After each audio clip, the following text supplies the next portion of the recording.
Bom dia. Vai ficar um pouco mais cheio aí. Lá no começo, lá na mesa do bar, lá com meia dúzia de pessoas. Essa palestra está com esse título aí meio estranho aí, de técnicas de programação em C, em sistemas embarcados. O que a gente vai ver, no fundo, é mais uma parte de arquitetura.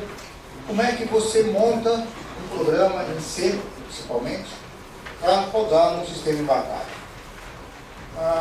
Meu nome é André Quadros, tem embaixo é anotado aí o meu blog, onde eu escrevo de várias coisas, de vez em quando até um pouco sobre programação embarcada.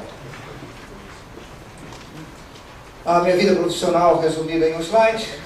Eu me formei como engenheiro em 81 e depois, logo que eu me formei, fui trabalhar numa empresa chamada Scopus, que existe até hoje, mas fazendo uma coisa completamente diferente. Naquele tempo, a Scopus, o que ela fazia era terminais de vídeo, realmente também vocês não sabem o que é, vou falar um pouquinho disso, e depois começou a fazer computadores, entre outras coisas, fez um dos primeiros PCs aí brasileiros. Depois, mais tarde, eu cansei de ser um desenvolvedor de software numa empresa que vendia hardware, e aí eu fui para a Humana Informática, que era uma empresa só de software, onde trabalhava também uma coisa parecida, que era fazer emulador de terminal de vídeo rodando em PC. Vou falar também um pouquinho, essa palestra se baseia um pouco nessa experiência. Depois, mais tarde, já em 93, depois do plano Collor e tudo mais, eu acabei indo por um caminho completamente diferente, trabalhar numa empresa que revendia, no fundo, equipamentos americanos. Fiquei lá um bom tempo. Depois, a partir de 2002, eu estou numa empresa, eu sou um dos sócios, que desenvolve software, não exatamente para sistemas embarcados, mas para equipamentos portáteis, principalmente coletores de dados. O que eu vou falar nessa palestra? A minha palestra vai centrar muito em torno daquilo que eu chamei ali do problema da simultaneidade. A gente vai ver, a maioria dos sistemas embarcados tem esse problema de ter que tratar várias coisas ao mesmo tempo. E a gente vai ver, ao longo dessa palestra, algumas formas de organizar o software para ele conseguir fazer isso direito. A primeira coisa que a gente vai ver é o que eu chamei do loop infinito de pooling. É a técnica mais simples, é aquilo que eu acho que a maioria com certeza conhece, com certeza já usou. Nós vamos ver depois uma outra coisa que muita gente deve conhecer, que é as máquinas de estado. Depois nós vamos desviar um pouquinho, falar um pouquinho sobre interrupção, feeders e pilhas. Isso vai levar a gente no que eu chamei de loop de mensagens, que é uma variação talvez do tema. E depois nós vamos falar de duas coisas que são menos comuns aí. Primeiro, a multiprogramação não preempitiva, e depois a multiprogramação preempitiva. Por último, tem a velha conclusão. Vou começar explicando um pouquinho o que é esse tal problema da simultaneidade. A gente tem aí uma foto de eu no trabalho, situação típica ali, está tentando fazer várias coisas ao mesmo tempo. Um sistema embarcado é muito parecido com isso. Ele acaba tendo que tratar várias coisas, entre aspas, ao mesmo tempo. Você tem que ser muito rápido. Para quem está vendo o sistema, ele tem que ter a impressão de que as coisas estão sendo tratadas exatamente no momento que ocorrem. Se tiver duas ocorrendo, entre aspas, ao mesmo tempo, o tratamento tem que ser ao mesmo tempo das duas. Um exemplo, eu peguei meu velho amigo lá, o terminal de vídeo. No fundo é aquilo que para vocês deve parecer um monitor e um teclado sem um computador. Ele tem uma interface serial, você tem ligado isso aí num computador grande aí, hoje em dia já não existe mais isso, né? E ele está, por um lado, recebendo uma série de comandos, por outro lado, o operador está ali digitando e esses dados têm que ser transmitidos para o outro lado. É uma aplicação bastante simples, mas tem duas coisas que têm que ser tratadas, entre aspas, ao mesmo tempo. Por um lado, ele tem que tratar a recepção, por outro lado, tem que tratar a transmissão. A recepção pode ser uma coisa relativamente demorada, pode envolver, de repente, até no limite ter uma impressora ligada ali, que vai ter que imprimir alguma coisa. O teclado não pode parar enquanto eu estou tratando aquilo que eu recebi. Generalizando um pouco mais, no sistema embarcado vai ter várias, eu chamei de entradas, as entradas de uma forma mais genérica, não estou dizendo necessariamente um sensor ou uma chavinha, mas pode ser ali até temporização, por exemplo. Quando passar um certo tempo, isso para mim é uma entrada, eu vou ter que tomar alguma ação. Essas entradas são normalmente assíncronas, Quer dizer, não é, vai ocorrer uma e logo dali a um certo tempo vai ocorrer outra, ou coisa assim. Vai acontecer, em algum momento vai acontecer uma, um momento completamente independente vai acontecer outras, as duas podem acontecer praticamente juntas, tá? Ou duas, ou três, ou mais, e alguns tratamentos podem ser demorados, principalmente quando comparado com o tempo entre as entradas, a variação das entradas. E eu não posso deixar, enquanto eu tratando uma, isso me faça demorar para tratar as outras coisas. Apresentando aí o primeiro pedaço de código, é a solução que eu acho que todo mundo aqui que já programou aí para sistema embarcado já usou isso, se bobear continua usando, é a coisa mais comum, é a solução mais óbvia. É fazer o quê? Fazer um while, fazer um loop ali infinito. Ele pega e vai testando as várias entradas uma a uma. Tem uma tecla? Vamos tratar a tecla. Se receber um caractere, vamos tratar esse caractere. Não tem nenhuma teoria imensa envolvida por trás disso, é um código aparentemente muito simples, mas é uma solução que esbarra rapidinho em alguns limites. Um dos limites que a gente vai ver agora é na hora em que, na realidade, a entrada ela não é exatamente uma coisa finita, ela vai vir em vários pedaços, ela não vem de uma vez só.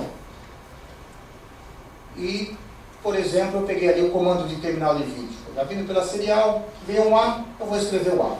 Se vier um escape, eu tenho que esperar o caractere seguinte. No ESC A, eu vou querer subir o cursor. Tem um ESC B, eu vou querer descer, e assim por diante. Isso complica um pouco aquele loop, porque se a gente for fazer ali, continuar seguindo aquele esquema meio óbvio, a gente chegaria no código aí do estagiário, primeira tentativa de quem tem experiência nenhuma. Se tem tecla, eu vou tratar a tecla. Tem um caractere? Vamos ver que caractere é esse. É escape? Ah, tem que esperar o outro caractere para ver o que eu vou fazer. While, não tem tecla, fica fazendo nada. Tem um outro caractere, se for um A, legal, sobe um cursor. Isso não funciona. Por quê? Porque na hora que ele recebeu ali o escape, ele vai ficar parado ali dentro, esperando receber alguma coisa. Se nessa hora alguém apertar uma tecla, ele não está tratando. Ele não conseguiu fazer as duas coisas ao mesmo tempo.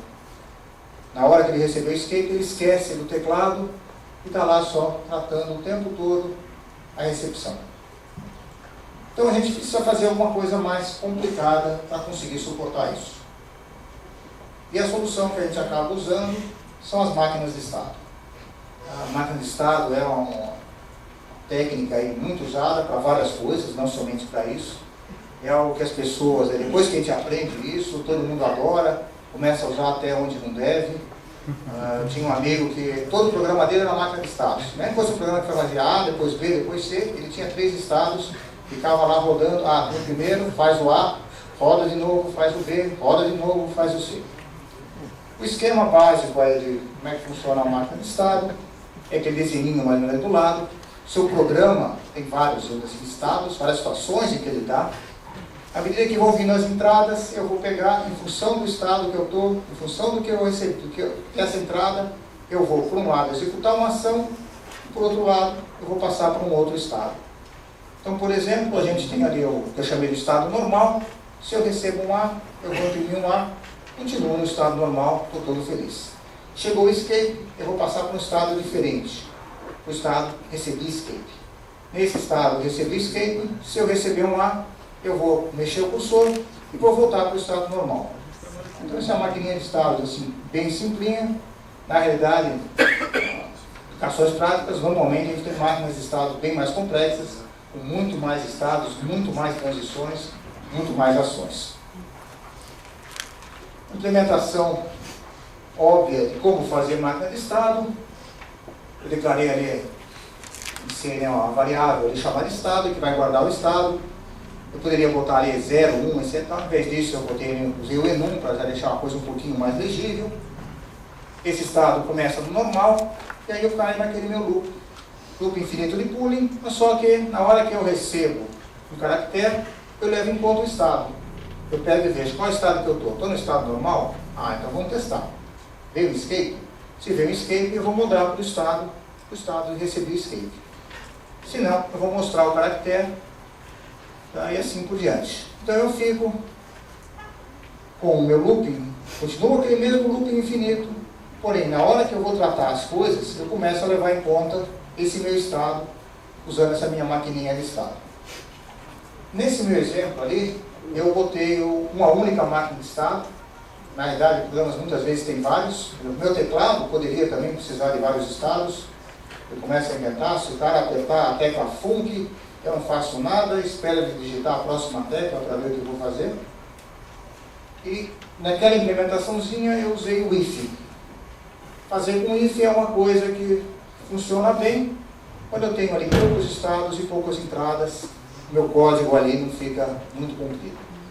Se eu começo a ter uma quantidade maior de entradas e estados, ficar fazendo com if, o texto o programa começa a ficar meio complexo de ler. Começa a ficar um monte de ifs, um monte de dentações. Então a outra solução que a gente pode usar, obviamente, é o switch. Tá? Então quando eu tenho uma coisa com mais estados, mais entradas, o switch me dá um modo de construir ali, tratar a minha máquina de estados de uma forma mais legível. Eu posso pegar e avançar na linha do código movido a dados, digamos assim. Onde ao invés de eu ficar controlando a minha máquina ali pelo código, pelos ifs, pelo switch, eu coloco nos dados a minha descrição dessa tabela. Então, no fundo, eu tenho que ter alguma estrutura de dados onde eu, a partir do estado que eu estou, a partir da entrada que eu recebi, eu tenho que decidir que ação eu vou tomar, que estado que eu vou passar. Então, um jeito mais grosseiro de fazer isso é fazer uma tabela com todas as combinações. Tem uma tabela onde eu ponho lá o estado anterior, o que eu recebi, qual é o novo estado, qual é a ação que eu vou tomar. Eu posso pegar nessa tabela, eu procuro o estado e a ação que eu tenho. Na hora que eu achei essa linha, eu executo a função e eu mudo o estado. Pode sofisticar isso mais, dependendo das entradas e dos estados que eu tiver, eu posso fazer direto um índice.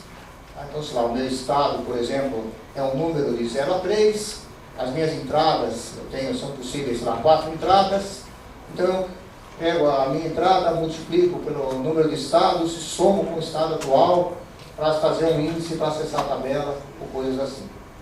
Então, com isso, fazendo dessa última forma, você tem, o teu código é sempre o mesmo, na hora que você quer mudar a sua máquina de estados, você vai fazer mudar os dados, mudar essa tabela.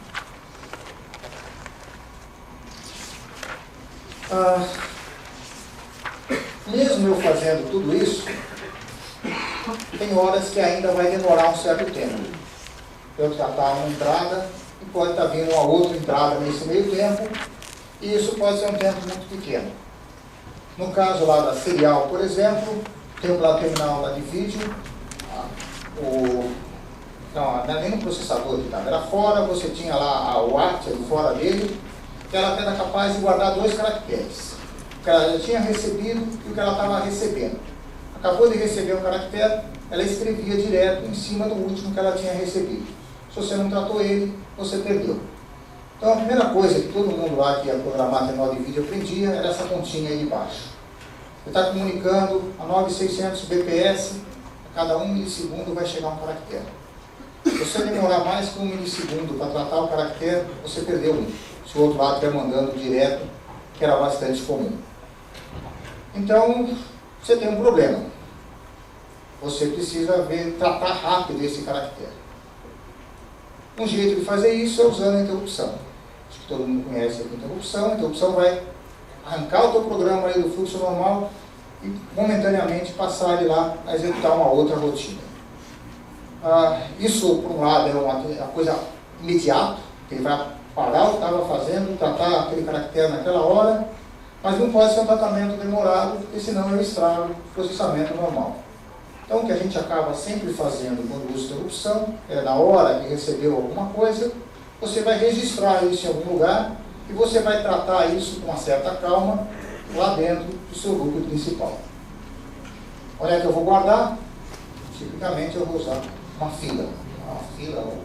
First in, first out, o primeiro a chegar vai ser o primeiro a ser tratado.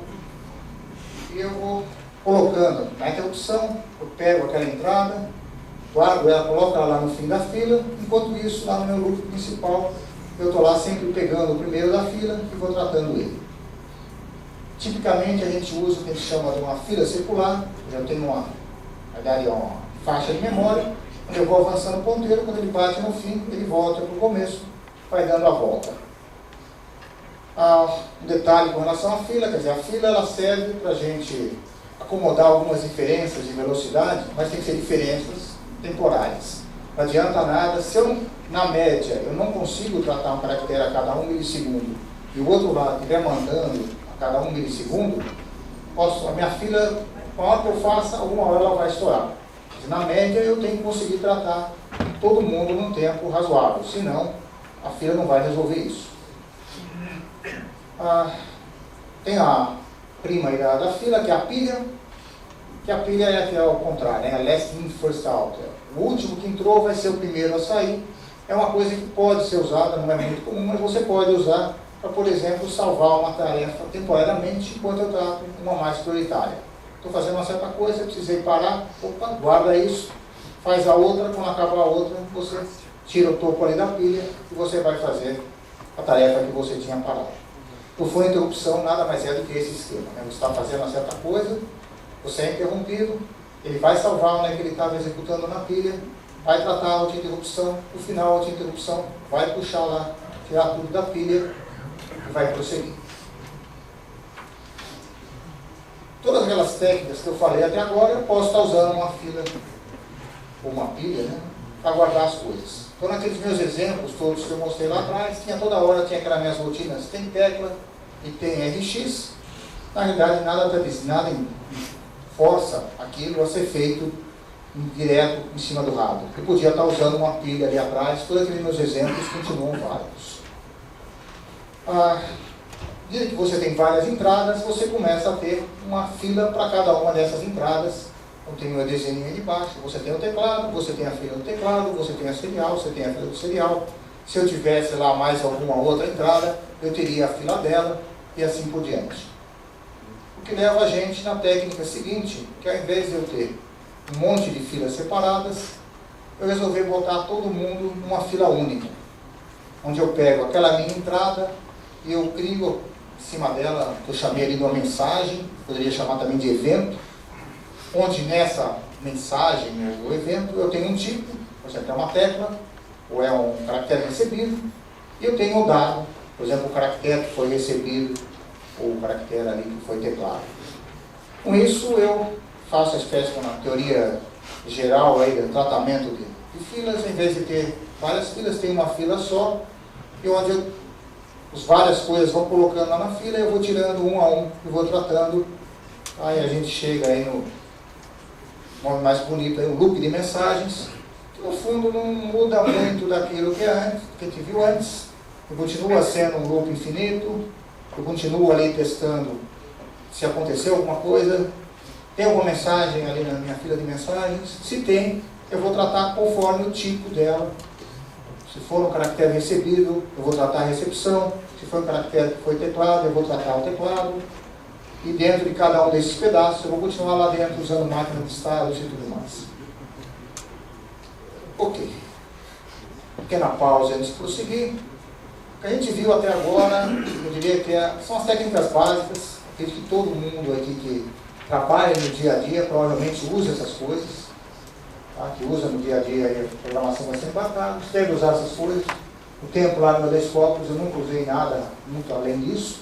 Tá? Pooling, máquina de estados, filas, isso aí atende ao básico. Porém, chega uma hora que isso começa a atrapalhar, principalmente as máquinas de estado. A máquina de estado é uma ideia linda, é uma coisa maravilhosa, mas ela prejudica a legibilidade de código. Fica difícil você enxergar qual ordem que as coisas vão ocorrer. Fica difícil você ver os ifs que tem por trás da máquina de estado. Porque quando você faz a máquina de estados, você tem as várias rotinas de tratamento, estão lá uma ordem meio aleatória.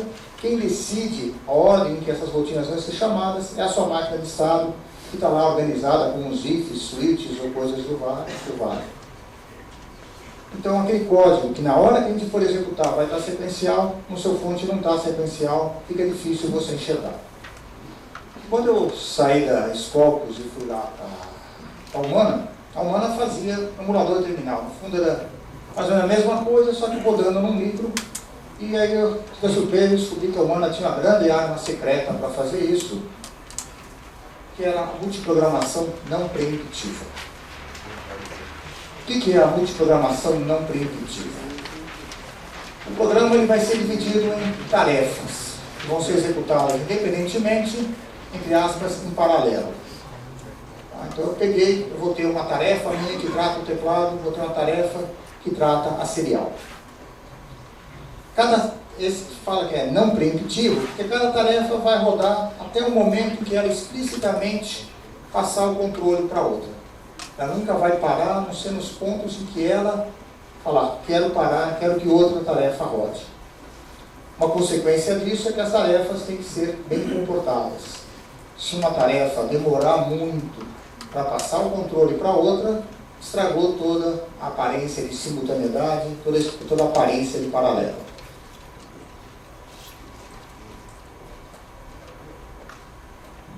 Por outro lado, quer dizer, tem uma grande vantagem da multiprogramação não preemptiva. Multiprogramação não preemptiva normalmente tem um mau nome. No tempo lá do Windows 3.1, ninguém aqui, pelas caras, acho que ninguém é desse tempo, o pessoal adorava falar mal do Windows, porque, não, que a multiprogramação dele não é preemptiva. Ele é um programa lá que fica em loop para tudo. Mas o pessoal esquece que tem uma vantagem muito grande, que é o fato de não ter problema das regiões críticas. Como quem vai decidir quando é hora de na outra tarefa executar, é a tarefa que está executando, ela pode tomar o cuidado de só passar o controle na hora que ela está com o estado todo consistente. Não tem o risco de repente, ela está no meio de uma coisa, ela separada para ser rodada uma outra tarefa e de repente alguma parte da estrutura de dados ficou inconsistente. É uma coisa que a gente vai ver ali depois no exemplo da multiprogramação preemptiva. Então a não preemptiva tem que ter esse cuidado todo de um processo, aí, de uma tarefa, não monopolizar o processador. Por outro lado, não tem que ter preocupações muito grandes no que diz respeito a regiões críticas. Normalmente, quando a gente está falando da programação embarcada, tem a vantagem que todas as tarefas são feitas pelo melhor programador do mundo, que somos nós. É diferente de um sistema operacional genérico, onde além de ter os nossos programas perfeitos, vai ter os programas dos outros, que obviamente são cheios de bugs, cheios de problemas. Os nossos não. Como é que funciona, como é que a gente implementa uma multiprogramação não preemptiva? É muito simples. Quando a gente tem uma chamada normal de subrotina, o que acontece?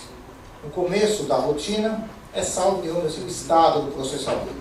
Dependendo, cada compilador tem as suas regrinhas, mas normalmente a própria função de chamada de subrotina, ela já vai salvar o endereço que ela vai voltar, ela tem que salvar isso em uma pilha. Dependendo do compilador, tem uma certa regra que fala, olha, dentro de uma rotina, ela pode alterar tais e tais registradores e não pode alterar aqueles outros. Então, os registradores que não podem ser alterados, normalmente a rotina acaba salvando isso no começo e restaura isso no fim para manter aí o estado do processador. Isso é a coisa básica de funcionamento de rotina. O que a gente faz para fazer uma multiprogramação não preemptiva é criar uma rotina um pouquinho diferente. Tem a nossa rotina aí que vai assim, chavear de uma tarefa para outra. Você chama ela com uma rotina comum, ela começa com uma rotina comum, salva o estado do processador, só que depois, ao invés de ela pegar e restaurar o estado de quem chamou, ela vai restaurar o estado de uma outra tarefa, isso chaveando de tarefas.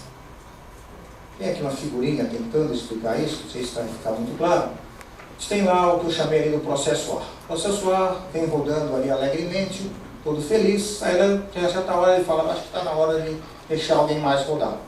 Ele pega e chama a minha rotina chamada chaveia. Rotina chaveia vai pegar, como toda a rotina, vai salvar o estado, qual o endereço que estava lá sendo executado, os registradores que tem que ser mantidos e tudo mais. salvou tudo isso ao estado ali do processo A. Só que a rotina chaveia, ela vai pegar, ao invés de executar alguma coisa, depois restaurar direto o estado ali do processo A, ela vai seguir pela linha preta ali embaixo e vai restaurar o estado do processo B, que vai continuar executando, até a hora que o processo B chama o chaveia, aí o chaveia pega e restaura o processo A, e o processo A continua ali a rodar. Do ponto de vista do processo A e do ponto de vista do processo B, ele executou em sequência, mas na prática, na hora que teve o chaveia, foi parado o processamento de um processo e foi executado o outro. Então, basicamente, o chaveamento em si, entre processos, num sistema de multiprogramação preditiva, é muito simples. Tem alguns controles a mais que a gente tem que fazer. Em particular, que a gente acaba tendo pelo menos uma fila, ou eventualmente algo mais complexo, onde a gente vai notando quais são os processos que estão prontos para serem executados. Naquela minha figurinha era uma coisa assim, que tinha dois processos, o processo A e o processo B. Na prática eu vou ter, obviamente, um número maior de processos, meia dúzia, uma dúzia. Então eu vou ter vários processos que estão prontos para rodar. Então eu vou guardar isso, por exemplo, numa fila. Uma fila é uma coisa simples, eu vou botar o processo, primeiro a entrar vai ser o primeiro a sair. Então aí eu vou ter, dando, digamos assim, chances iguais a todos os processos. Se eu quiser implementar algum esquema de prioridade entre os processos, eu vou ter que usar uma estrutura mais complicada. Eu posso, por exemplo, ter várias filas, uma fila para cada prioridade, um algoritmo que escolhe de qual fila eu vou pegar agora.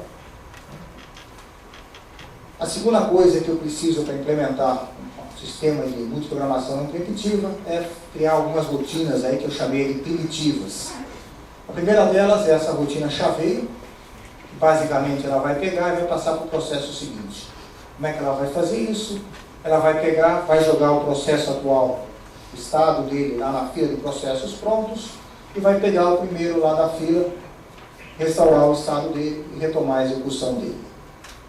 Uma outra primitiva útil que eu posso querer usar é que eu chamei de dorme por um certo tempo.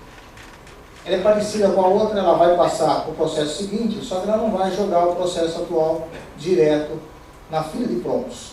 Eu vou esperar um certo tempo, quer dizer, eu guardo isso em um outro canto, por exemplo, uma outra fila, a fila que eu estou esperando dormindo. Na hora que passar o tempo, aí sim eu vou colocar esse processo na fila dos prontos. Outros tipos de primitivas muito importantes que eu tenho que ter são os chamados semáforos contadores. No fundo, é uma forma de eu controlar a minha execução na hora que eu quiser esperar um recurso, quando o recurso tipicamente vai ser uma entrada, estou esperando acontecer alguma coisa, meu processo tem que ficar parado até essa coisa estar disponível. Então, uma maneira de fazer isso é usando esse tipo de estrutura aí, chamados semáforos contadores, eventualmente, onde a gente tem aí, basicamente, duas rotinas, uma rotina chamada P, outra chamada V. Tá? Os nomes disso aí, essa teoria toda de semáforos, foi feita por um holandês chamado Gister, se é assim que fala o nome dele. E P e V tem alguma coisa a ver com palavras em holandês, onde uma palavra existe, a outra o cara inventou, então tentar explicar por que chama P e V é quase impossível. Mas, de qualquer forma, o semáforo tem duas funções básicas em cima deles. O P, no fundo, é o pedido, é solicitar um recurso. Se o recurso está disponível, o processamento continua. Se o recurso não está disponível, ele vai parar esse processo até o recurso ficar disponível. Quem informa se o recurso está disponível é a função V. Na hora que chama o V, ele vai liberar esse recurso. Se tinha alguém esperando o recurso, ele vai pegar e vai retomar, colocar esse processo lá na fila dos processos que estão prontos para execução. Como é que a gente implementa um semáforo? Normalmente a gente usa um contador em uma fila. No caso mais simples, semanalmente nem precisa muito do contador, se for só um recurso. Eu posso usar também semáforos para coisas mais complicadas, onde eu tenho vários recursos equivalentes. Então aí na hora que eu faço o P, eu estou esperando qualquer um deles. Na hora que eu estou fazendo o V, eu estou liberando um, ou de repente posso ter o V, que eu libero mais que um simultaneamente. E tem uma variação que pode ser útil para, principalmente para serem embarcados, é a variação de eu fazer P temporizado. Normalmente o P, o processo vai ficar lá dormindo até a hora que o recurso estiver disponível. Eu posso fazer uma variação disso, onde eu coloco um tempo também na jogada. O cara fica preso até ou passar um tempo ou até o recurso ficar disponível. Tá? Então, por exemplo, naquele meu exemplo lá atrás, né, que eu falei lá do escape, o cara veio no escape, passou 10 segundos e não veio nenhum caractere, vou falar, esquece, volta a máquina de estados lá para o estado normal, essa sequência escape foi abortada há muito tempo. E aí a gente chega na vingança do estagiário. Se vocês olharem esse código, é muito parecido com aquele que eu mostrei lá atrás e falei que estava errado, né? Só que agora funciona. Eu tenho duas coisas bem separadas. Um é o processamento do teclado, o processo que cuida do teclado. É um loop infinito. Ele vai falar um P no meu semáforo do teclado. O que esse P vai fazer? Vai parar esse processo até que alguém dê lá um V, dizendo que chegou uma tecla. Quem vai fazer esse V normalmente é a minha interrupção. A interrupção, na hora que vier a interrupção lá dizendo foi apertada uma tecla, nessa hora ele vai dar um V de semáforo, liberando esse processo. Chegou uma tecla, ele vai tratar uma tecla. O outro processo que eu tenho ali, o que trata a recepção, ele fica de uma forma interessante. Eu tenho o meu loop ali infinito, eu espero chegar alguma coisa, na hora que chega o caractere eu vejo o que veio, foi um escape? Foi. Eu vou chamar de novo o P semáforo. Nessa hora ele vai parar, mas parou só aquele processo. Nesse meio tempo, os outros processos estão rodando. Na hora que chegar o caractere, eu vejo se é um A, sobe o cursor, etc. E tal. A vantagem principal desse esquema é que você tem ali uma forma bem direta como é que é a ordem da execução das coisas. Está bastante claro aí, não tem nenhuma máquina de estado. Na verdade tem uma máquina de estado que está feita pelos P's ali. E nessa hora ele segura ali o estado e depois retoma. Mas está direto ali no código qual é a ordem de execução. Está na cara que eu vou primeiro esperar vir um caractere, vou testar se ele é escape. Se for escape eu vou esperar o outro. Está ali direto, não está escondido, por exemplo, numa tabela de estado, você fica lá num pedaço do programa, enquanto o código que dá está em outro. Então, a multiprogramação não preemptiva permite você sumir aí dentro, assim, com algumas máquinas de estado, deixando o teu programa de uma forma mais direta, mais legível, e fica mais fácil você ter várias coisas aí rodando ao mesmo tempo. Obviamente, a programação não preemptiva tem um grande problema, que é na hora que você tem aí um processo que está, ou por falha de escrita, ou por alguma coisa qualquer, de repente ele para lá, para tudo. Se tiver algum trecho que de repente demorar um pouco mais, enquanto ele está tratando aquilo, enquanto ele não liberar o processador para outro, a coisa está parada. Então, em algumas ocasiões, a gente vai querer realmente a multiprogramação plena, preemptiva. Então, multiprogramação preemptiva, a gente vai dividir o programa novamente em tarefas. Essas tarefas vão estar executadas independentemente, em paralelo, só que a passagem de uma tarefa para outra independe, digamos assim, da tarefa. É o sistema operacional, digamos assim, que vai decidir, de repente, arrancar o processador debaixo da tarefa e colocar ele para o outro. Dessa forma, ele vai resistir melhor a uma tarefa mal comportada. Então, se uma tarefa lá, de repente, demorar um pouco mais do esperado, isso não vai impedir as outras tarefas de executarem. Porém, de brinde surge aí o problema das regiões críticas. Probleminha clássico aí, pegando uma versão aí mais ou menos simples. Tem aí dois processos que vão mexer com a variável global. Tem o processo A, o que ele vai fazer no fundo é somar 1 circularmente nessa variável. O processo B, ele vai subtrair 1. Então, normalmente, se executar o A, depois executar o B, a variável não deveria ser alterada. Ele primeiro soma 1, veio o outro, subtraiu 1, deu na mesma, não muda. Porém, como você está trabalhando com preemptivo, ele pode interromper a qualquer instante. Então, por exemplo, pode interromper justo naquela hora ali que eu marquei de vermelho. Então, o processador A vinha vindo, ele montou ali já na variável auxiliar dele no AUX o próximo valor, o valor mais 1. Nesse meio tempo vem o B. O B vai estar usando ainda o valor antigo. Vamos supor, por exemplo, que a variável estava com 0. Processo A colocou lá no AUX 1, processo B entrou ali no meio, ele pegou ainda o 0, subtraiu 1, voltou lá para o máximo, e aí retomou o processo A. O processo A não sabe nada que o B ele fez, porque ele está trabalhando com a variável temporária, ele pega e vai deixar ali a variável com 1. Furou tudo. Por quê? Porque teve a mudança de um processo para o outro, no momento em que o estado ali não estava consistente. Ele ainda estava no meu processo A, estava no meio de uma alteração de uma estrutura de dados, quando ele foi interrompido. Nesse caso, até que está uma coisa bem visível, mas às vezes esses pontos críticos são difíceis de se ver. Porque, por exemplo, pode ser até uma instrução de C ali, que aparentemente é tão simples, mas, sei lá, o C igual a C mais 1.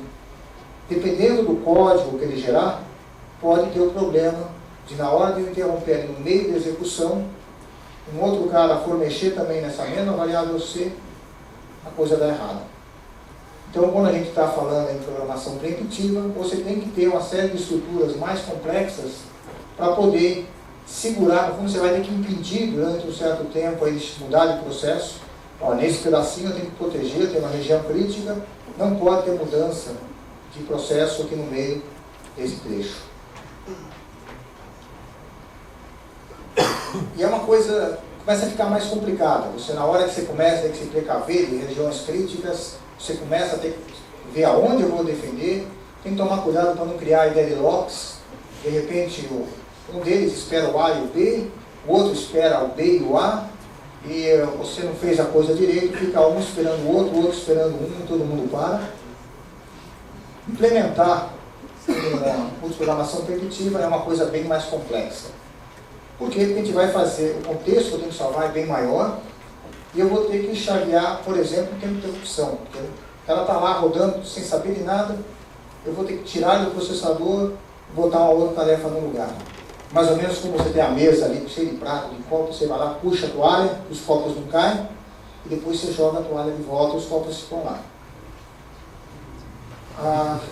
Além disso, quer dizer, não é bem qualquer solução de multiprogramação aí que vai servir para um sistema embarcado. O sistema embarcado normalmente tem requisitos de tempo aí muito críticos, então você tem que garantir que esse chaveamento do processo vai ser rápido e você quer que ele seja, de certa forma, determinístico. Eu quero poder dar um tempo máximo, falar, no máximo ele vai demorar tanto tempo para chavear. Na hora que vier a interrupção, eu quero saber até quanto tempo que vai rodar a rotina, o processo que trata aquilo que foi recebido a interrupção. Preciso garantir isso. O resultado de todas essas complicações é que normalmente a gente não vai fazer aí um sistema de multiprogramação preemptiva a partir do zero. Não que não dê para fazer, o Linux conseguiu fazer todo mundo consegue, mas normalmente a gente vai pegar e vai usar um sistema que já esteja pronto. Então tem alguns exemplos, tem aqui proprietários, talvez o termo mais correto seria específicos. Eu tenho empresas especializadas em fazer sistemas operacionais, com multiprogramação preemptiva para microcontroladores. Tem uma série de derivados do Linux. O Linux direto não dá para usar, porque realmente é um pouco grande demais para um sistema embarcado, na maioria dos casos. Mas tem diversas variações disso, simplificações, digamos assim, do Linux completo aí para poder fazer esse tipo de coisa. A Microsoft tem a solução dela, o Windows CE. E normalmente esse tipo de coisa você vai precisar de um microcontrolador mais poderoso. Na hora que você chegar aí na parte está realmente precisando de um sistema operacional de programação preemptiva, você está fazendo um código mais complicado, você certamente vai querer aí precisar estar num processador mais poderoso. Por outro lado, vamos lembrar que na hora que você parte para usar um sistema operacional aí já pronto, você vai ter uma série de recursos adicionais. Por exemplo, se você quiser comunicação TCP/IP, provavelmente o sistema operacional também já vai te oferecer isso, você não vai ter que desenvolver isso. Eu não vou entrar muito em detalhes da parte de programação aí preemptiva, que é uma coisa bem mais longa, e a ideia dessa apresentação é ser uma coisa aí mais intermediária, né? Então eu vou direto aí para Conclusão, no fundo, simultaneamente, é uma coisa que está presente em todas as aplicações. Nem sempre isso está visível. Na hora que você está fazendo uma coisinha simples, vai ter 2 botões e um LED, você não percebe, mas na verdade você vai apertar os 2 botões ao mesmo tempo. Como é que eu vou fazer isso? O pooling, a máquina de estado e as filas são as coisas adequadas aí para a maioria das aplicações simples, tá? De projeto pequeno, projeto médio, dá tranquilo, não dá nenhum trabalho. Embora não seja uma solução assim, muito comum, a multiprogramação não preditiva é uma solução muito atraente para sistemas médios. Tá? É uma forma de você conseguir uma legibilidade melhor para o seu código. Legibilidade significa, entre outras coisas, aumenta a chance de você fazer o código correto, simplifica você testar esse código, simplifica você depois mexer nesse código. Então isso é uma coisa muito importante. E para os sistemas maiores e mais complexos, aí realmente a gente acaba tendo que ir lá com a multiprogramação primitiva, acaba tendo que ir aí usar sistemas operacionais aí no mercado. Minha palestra é bem curtinha, basicamente é isso. Eu sou por tempo adoidado. Perguntas? Tem o microfone das perguntas? Pode o microfone, senão não fica. Faz um microfone.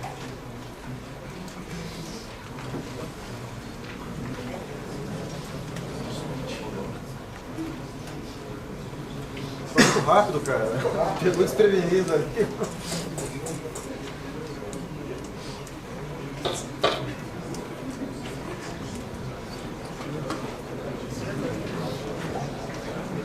Essa light.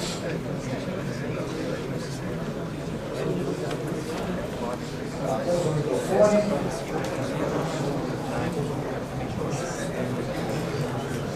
Olha, você falou em processos e eu queria que fosse, eu queria saber o seguinte, a respeito de threads.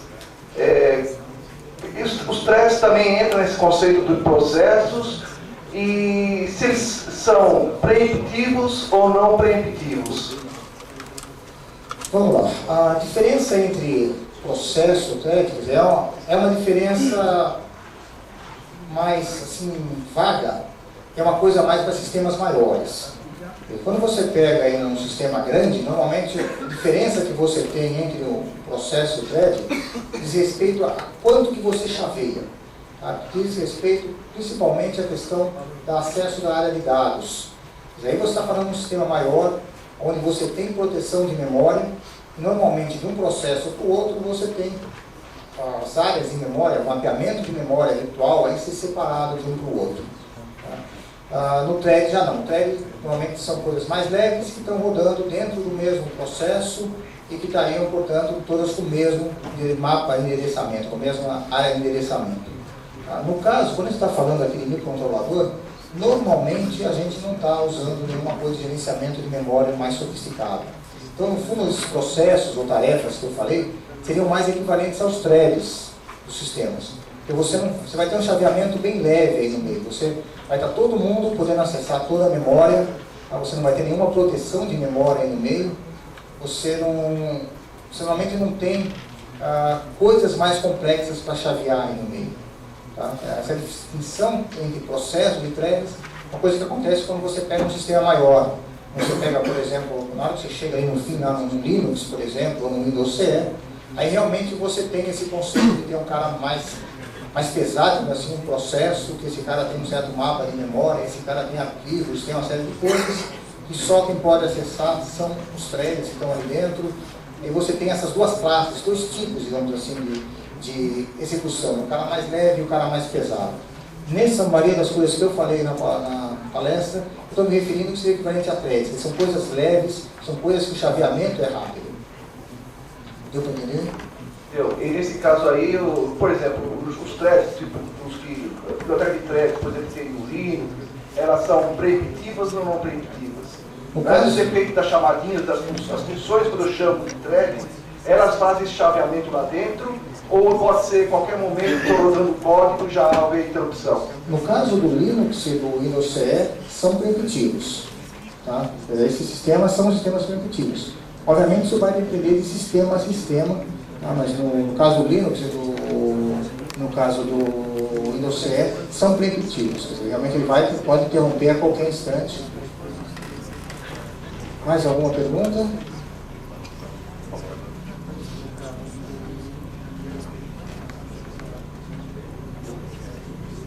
Por favor, no slide que você mostrou, que você chama de vingança de estagiário ali, né? Como é que fica a amarração entre aquelas duas procedures, né, aquelas duas funções lá e o programa principal? Ok. Obviamente que ali é só um trecho do programa. Né? Por exemplo, meu programa principal, na verdade, ele vai disparar, ele vai fazer no fundo, ele vai disparar os vários processos, as várias tarefas. No fundo ele vai pegar e vai dizer que está prontas essas tarefas, está executando no começo, e depois ele vai ficar num loop fazendo nada. Porque na verdade quem vai estar rodando, ele vai chamar a primeira, a gente vai executar a primeira delas e vai em frente. A partir dali, eu não sei se meu programa principal não vai ser mais, ele só dispara as tarefas e vai começar a executar uma tarefa, numa certa hora vai chavear para outra, vai voltar para a primeira e vai ficar rodando por ali e não vai mais voltar para o programa principal. Mas o chaveamento está dentro daquele P? No fundo está dentro do P. Quer dizer, o P, se tiver disponível o recurso, ele continua. Se não está disponível, ele vai fazer o chaveamento. Ele vai pegar, vai guardar o estado dessa tarefa ali que parou no P, vai guardar isso ali numa fila e vai começar a executar a tarefa seguinte. Ok, obrigado.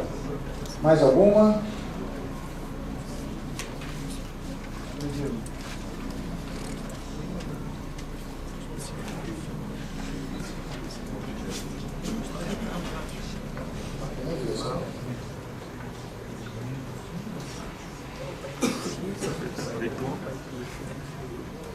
Bom dia. Oi.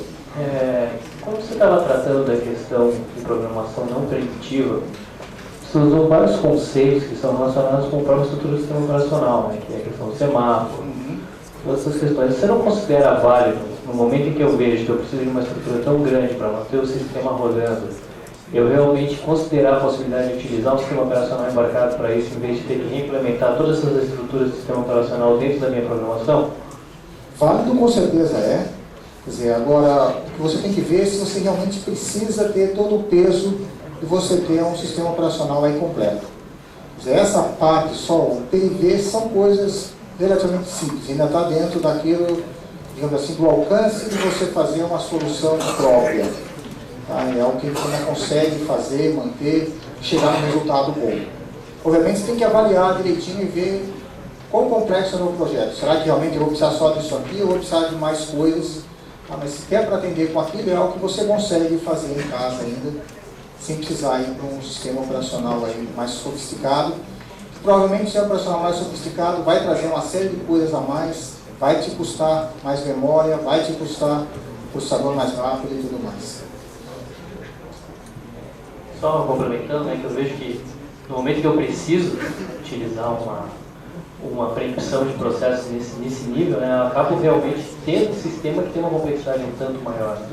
Aumenta a complexidade, com certeza, mas ainda é subjetivo isso, mas tem uma certa faixa, digamos assim, onde ainda compensa você fazer o seu sistema não preemptivo, ao invés de você fazer direto com um sistema preemptivo.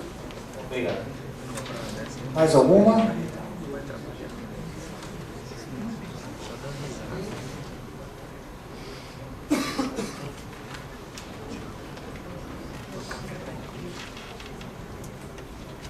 Bom dia.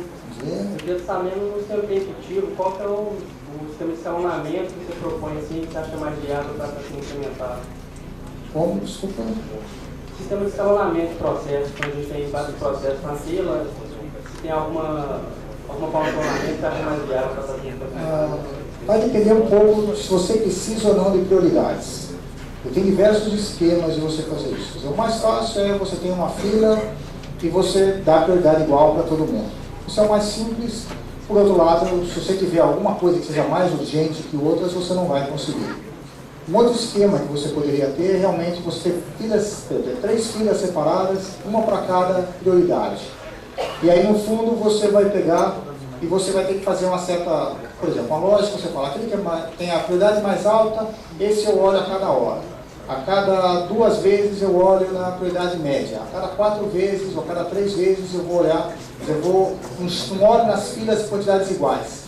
Eu olho mais vezes na fila que é mais prioritária e menos vezes na que é menos prioritária. Por isso eu vou acabar rodando mais os processos que são mais prioritários. Um outro sistema eu poderia até falar, não, enquanto tiver um sistema, uma rotina prioritária pronta para rodar, eu não rodo mais nada.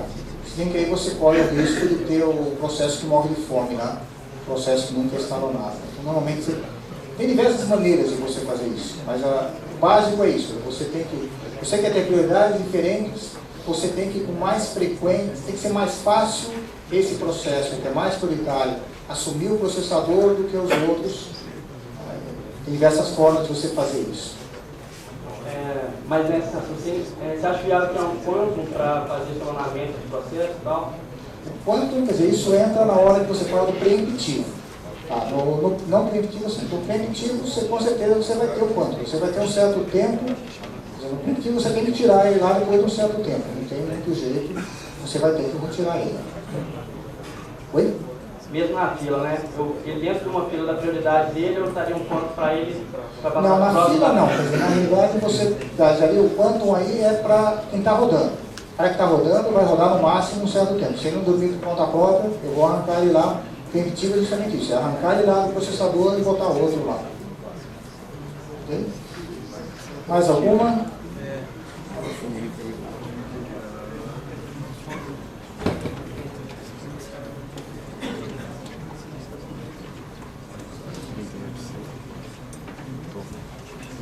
Você tem como mesclar também uma multiprogramação preemptiva com uma não preemptiva?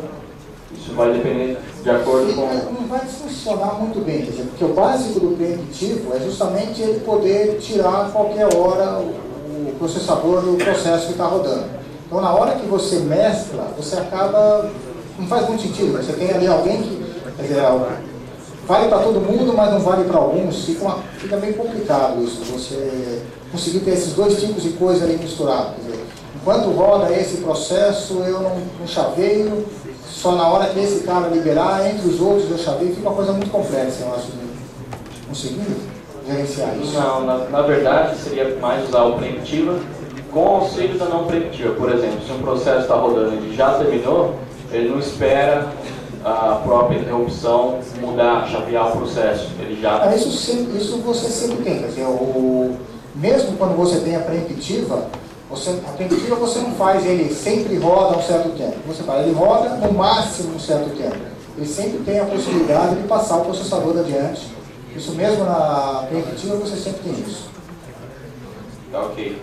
Eu não sei se você tem conhecimento de algum microcontrolador que já tem, talvez no compilador, já essas funções de preemptiva, não preemptiva implementadas. Na verdade, não seria um compilador, quer dizer, isso seria uma biblioteca ou mesmo um sistema operacional que viria junto. Eu não sei de qual é. Normalmente o pessoal vende isso à parte, no caso de compiladores aí. O pessoal normalmente não.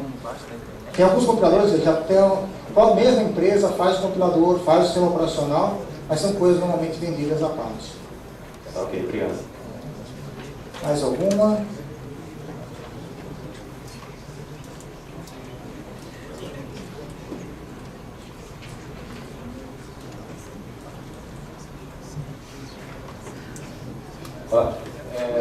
Você disse que mesclar não preventiva e preventiva fica um pouquinho complicado, mas pode ser interessante. A gente usa a aplicação ser toda não preventiva, usar a parte não preventiva do sistema, só que deixar um timeout para as tarefas passarem de uma para outra como saída do sistema, se alguma travou, por exemplo. Tem alguma forma se o sistema for só não preventivo, de ter uma saída dessa? É complicado, porque nesse caso, quer dizer, você tem ali uma tarefa, de repente essa tarefa ela acaba sendo ter que abortar realmente, né? Você pegar e arrancar ali no meio. Ela foi toda escrita pensando que ela nunca vai ser interrompida ali no meio. Então, se você for puxar ali no meio, nessa hora ela pode estar num estado que não está firme as coisas. Está no meio da atualização da estrutura de dados, tem ponteiros que estão incoerentes. de repente você arrancou ali no meio, para você depois conseguir seguir em frente é complicado. Mas na verdade não se recuperar, mas saber que alguma coisa errada aconteceu. Aí normalmente o que você tem é o watchdog, né? Realmente é radical. Você pega, se alguém com um certo tempo ali sem liberar o processador, você reseta, começa tudo do zero. É uma coisa meio radical, mas é um jeito de você ter certeza de que realmente voltou num estado saudável. Por isso que você arrancar ali no meio e você deixar num estado inconsistente as coisas. E aí fica difícil prosseguir. Mais alguma?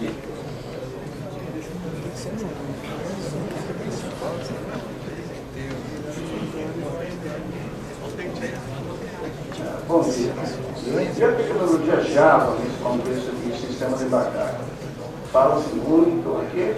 Eu sei. Olha, o Java, como é que fica? Eu não tenho muita experiência com Java, para ser sincero.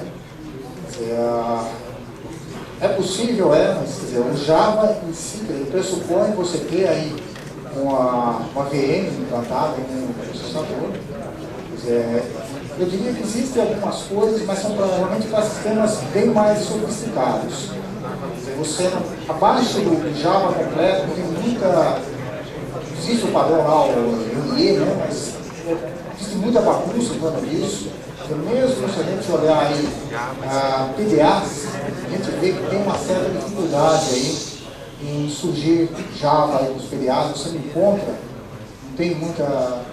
Realmente hoje eu diria que o Java, com certeza deve ter gente que usa Java em sistemas embarcados, mas são coisas assim bem pontuais. Não é hoje, acho que a impressão que eu tenho não é uma solução assim bem genérica, você não vai encontrar aí muito suporte a isso no mercado. Mais alguma?